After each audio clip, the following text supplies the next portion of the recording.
Hey everyone, welcome back to Catching Up with the Walkers from Alaska. So we are sitting by our RV. You can see a few mountains behind us. Not the side I'm looking at is a lot prettier, but we need this wind block right now. Yeah, it's a lot it's a lot prettier, but it's a lot windier. So hopefully next Catching Up with the Walkers we'll hit it over there. But this morning this was the best spot. It's right here by our RV like Gary was saying, and the kids are still asleep. So if they wake up looking for us, they can hear us and we can check in on them. So it was the best setup. Yeah, we stayed up late last night. We had an exciting trip. Late is an understatement. Yeah, we stayed up till like 1 o'clock in the morning. But that is because Alaska is unbelievable, the amount of daylight they get, which a lot of you know this. In the summertime, Alaska gets a lot more daylight. In the wintertime, they get almost no daylight. We walked out of Juju and Patrick's house to the RV where we've been sleeping at 12:30. Didn't need a flashlight. Kids weren't scared because it wasn't dark. It was what, dusk? It was hazy. Yeah, but it's unreal, and I think I've overused the word unbelievable in the 4 or 5 days we've been here, because it's just all unbelievable. Like, you guys watching our videos on Walker Farm Fam, you drive and you drive and you drive, and the scenery gets prettier. It doesn't change. They continue to have mountains. Yesterday we saw hundreds of waterfalls, like beautiful waterfalls. It's unbelievable. Yeah, so the trip we took yesterday, Nelchina to Valdez, and it was about a 2.5, 3 hour drive, and there was one town in between.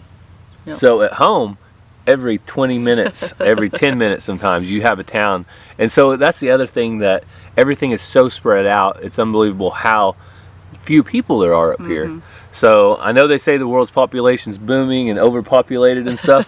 Come to Alaska. That's just because they haven't been to Alaska. So well, and there's people, but there's not gas stations and things because they're self-sufficient, or they go into town and stock up, or they don't travel like we typically do and have all those restaurants and gas stations that people need to stop at, because it's just different here. yeah, they kill a moose and they have 1,000 pounds of meat, and they don't need to go to the grocery store for. They keep while. saying, the neighbors and stuff keep saying that we're gonna try moose. We haven't tried it yet. Yeah. And we were told it's the best meat out there, so I Yeah. gotta have some. Well, they have it. So one of the neighbors said he was going to bring over some moose ribs. Yeah. He said those were one of the best, and another one said moose stroganoff. And y'all weren't lying about the mosquitoes. They're ginormous. Like, we got lost in the woods yesterday. 50 of them surrounding our heads. We didn't get lost. We got off the trail. Yes. And they're huge, but they don't really bite a whole lot. How did Juju explain them? They're clumsy. Yeah, they're just kind of like, they're really big. They're flying around. They're like, I don't know if I can find you or not. So you have plenty of time to swat and kill them. Yep. If they do get on you, they're not fast. We better get into the topic, and then we'll do some catching up and some prairie quests and things. So the topic we want to talk about today is, what do you do if you see a bear face to face? Juju has told us, she's had us watch YouTube videos, she's had us read about it. I think I'm prepared, but I'm probably going to run. Well, that's not what you're supposed to do. So, I think that doing this in the moment would be 100 times harder than thinking you know how to do it ahead of time. Because when you're face to face with a bear, whether it's a brown bear or a grizzly bear. If it's a little bear, I could do it. If that thing is, how tall can they get? Like 7, 8 feet? They're tall. We saw a few full bear mounts, and they are huge. If that thing's coming right at me, I don't know, but you want to tell them what you're supposed to do? I've always been told, just don't be slower than the other guy. You don't have to be the fastest, just don't be the slowest. And that was not on the list of things to do. So, the first thing is to act normal. Don't act excited. Don't act scared. Act normal at first. And if the bear approaches or comes into a distance where you feel unsafe, then you have to be bigger than the bear. And by being bigger than the bear, you're probably not going to be. But just, if you have a coat or you have something in your hands, keep it in your hands. Raise it up and do this as high as you can. And don't you say, "Hey, bear," and say, "Hey, bear," as loud as you can to let them know you're there. And if there's a rock, I think I would say, "Oh, poop." if there's a rock or a dirt pile or something close that you can get up on, then jump on it. Oh, to be bigger? To be bigger. I thought you meant to grab and throw at No, them. to be bigger than the bear. Stump, anything. Anything that makes you bigger than the bear, then you're bigger than the bear. And the next thing, and this would be the hardest part, is if the bear charges you. So the bear runs at you. It could be a false charge, they say. Full blast. Most likely, it's going to be a false charge. Most likely. I don't know how you know whether it's going to be or not. So they'll run at you as fast as they can. They're just checking to see. Yeah. So they're going to run at you as fast as you can. You keep your arms up. Hey, bear. Hey, bear. And you just stand there and be as bigger than the bear. So after you've done everything you can when you think the bear is going to charge you, then that's all you can do. At that point, the bear either charges you or doesn't charge you. But if it does charge you, you have to wait at least 5 to 10 seconds and do nothing, because it could possibly leave you away. It could possibly leave you alone. But if it's mauling you, after 5 or 10 seconds, because you're going to count this in your head, that's when you start fighting back. Yeah. Well, then they said there are the two types of bears. Do you remember? One of them is mean bear and a nice bear? No, one of them is just going to maul you. And the other one is going to eat your is face going off. to eat you. And so it's a gamble. You want to definitely fight the one that is going to eat you. And the one that's going to maul you, you might fight back, you might not. I don't know if you play dead, but I'm going to be fighting back either way, because I don't think we've registered the difference, because we haven't seen a bear yet face to face. So some of the things we have seen are moose, moose, bald eagle, caribou, swan, seagulls, ducks, which aren't, but they're beautiful. A beaver, an otter. Those were super close at his cabin last night. We've seen a lot of moose. We've seen at least 6 or 8 different times we've seen moose. Yeah. And caribou 2 or 3 times. Yeah, I think that's all we've seen. One of the things we went to Valdez for was because they have a fish hatchery there where the salmons come up or they release them, and the bear are there and they just feed off of that salmon. Yeah, and then we found out it's like $80 a pound salmon. No, that's salmon caught out of the Copper River. Oh, so there's a special king salmon caught out of the Copper River, and we actually ate some of it at that restaurant we were at. But it sells for $80 a pound at the big fish market over in Oregon. Anyway, so it's one of the only places to catch it, and some of them weigh 40 to 60 pounds. It's the biggest salmon. It's unbelievable. So unbelievable. It was really good though. We had salmon spread, salmon bisque, and what kind of salad did you have there? The fish with an H, halibut. Yeah. My sandwich yesterday was probably my favorite so far. Alaskan cod sandwich. Is that what it was? Yeah, from the Fat Mermaid. Fat Mermaid. It was really good. That was a great restaurant. So we were having an absolute blast though. Also, the people traveling with us. Everyone keeps asking. I'm in the shade now. They have a pew-pew. So. Oh, I thought you were going to say who they were. No, so the people traveling with us, they have a pew-pew. They're residents. They're residents, and that's really what you would use if you saw a bear and it charged you, I think. Especially with all the kids. We have 3 kids. They have a 3-year-old boy.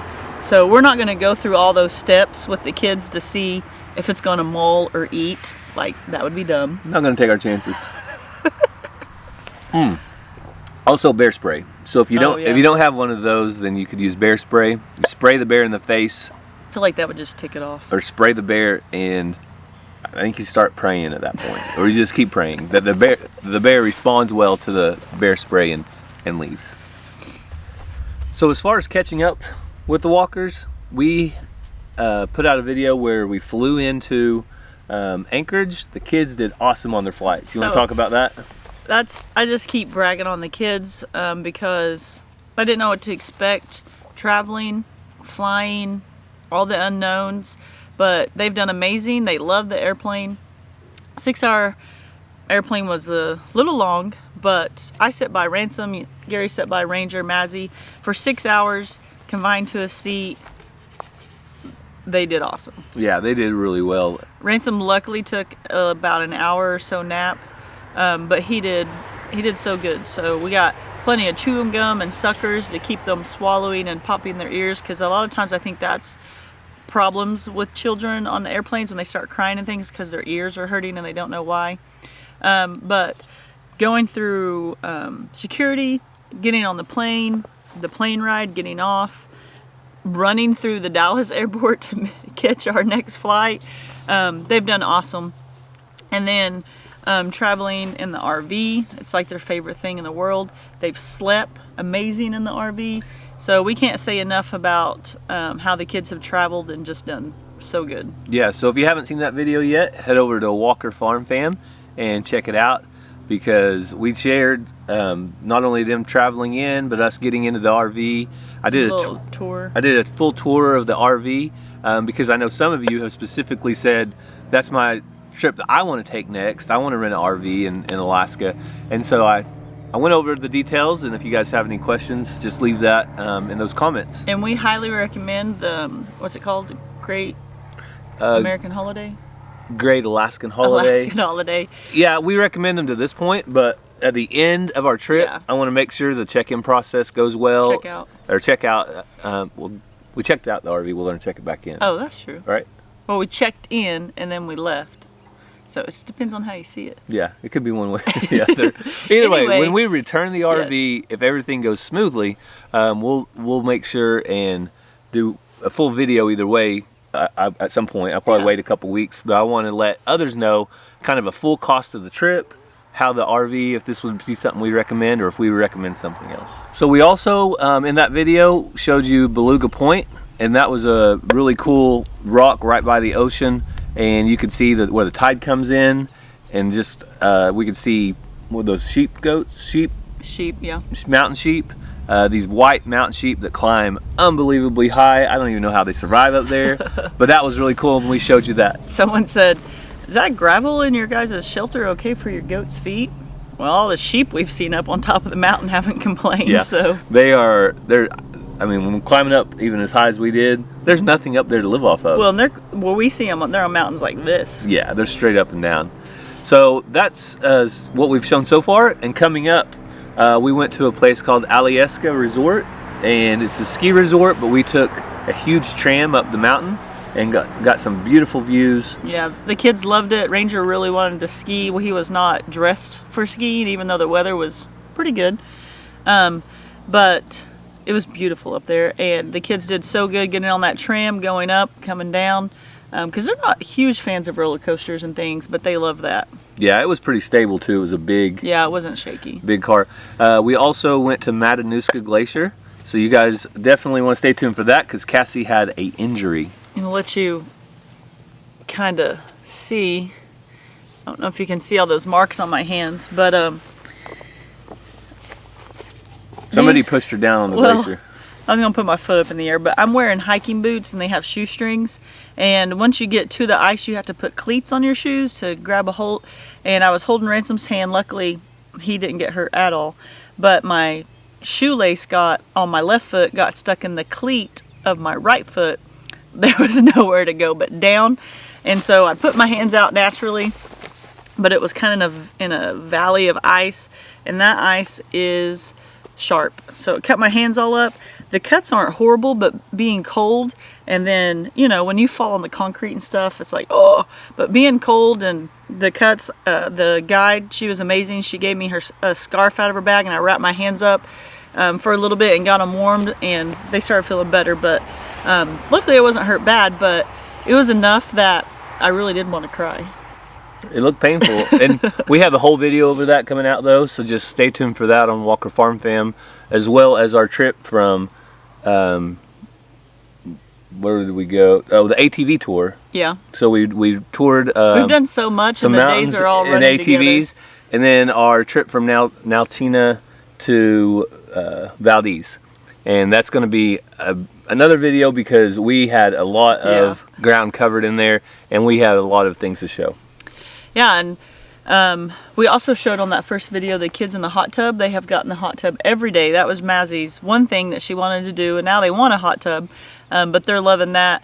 We're so glad that we were able to come here where friends are, so they can show us around. We also can just sit and relax and look at the mountains from their back porch if we want. So we're truly blessed, and it's just been an amazing time. Yeah, I can't say how thankful we are for them, because who knows, we would have been wherever Google told us to go in Alaska, which probably would have been extra touristy and extra pricey, and they've been able to kind of keep us local and show us some of the sites that we wouldn't have known otherwise, because they came here 2 or 3 years ago and they were just as excited as we were to see it. They came from Louisiana. Yeah, and they've seen it all mostly in this area, and so they've been showing us as we go along. Yeah, so they're this close to get us talked into moving here. You think? Us? I'm ready to move. Gary's ready. Cassie is not, but Mazzie would not like the negative 50 degrees, but I think it would be an awesome place to come in the summer times and to visit often. They work for a native tribe that's not very far from here, and a lot of the things they do are a lot of the things I'm very familiar with. Yes. So imagine that. Gary doesn't need much encouragement to just stay here. No, we have family at home, and that's what's going to keep us at home. But someday, I really like the idea of possibly a summer or winter home or summer home here. And if you were able to come up here and escape the heat of Oklahoma for a few months, you would probably have to downsize on the animals, but it'd be a different lifestyle. Maybe someday, but not right now. So we want to wrap up this video with the praying part. It's always very special to us. You guys drop comments down below of your own prayer requests. You encourage each other, and we just love that. We just pray for ourselves of continual safety and travel, and that we can continue to have fun and a blast, injury-free, I lost the word, and that we just return home safely. We also want to pray for all of you out there and all of our friends and other YouTubers that will be taking summer vacations and different things like that. We pray safety over you guys and that you just have a blessed summer. The wind picked up, God's saying yes, but also we are doing this because we want our kids to explore the world. We want our kids to see the sights. We want our kids to see outside of our little farm. That's not for everybody, but we want to challenge you to see the world as best as you can and explore. And it might just be in your own backyard, but we pray safety and blessings over you guys, and we hope that you have a great day. So, as my cup says, you got a theme cup in Alaska. It was no, not yet, closer, almost there. Well, now we're ready. So I've got my coffee down. I feel ripped off. Mine just says Dixie. We're ready to take on the day. Again, with all the sunlight, our days are really long and we're really tired. But we've got caught up with you. We've had our coffee. And we hope you have a great day. God bless, and more adventures in Alaska. Love you guys.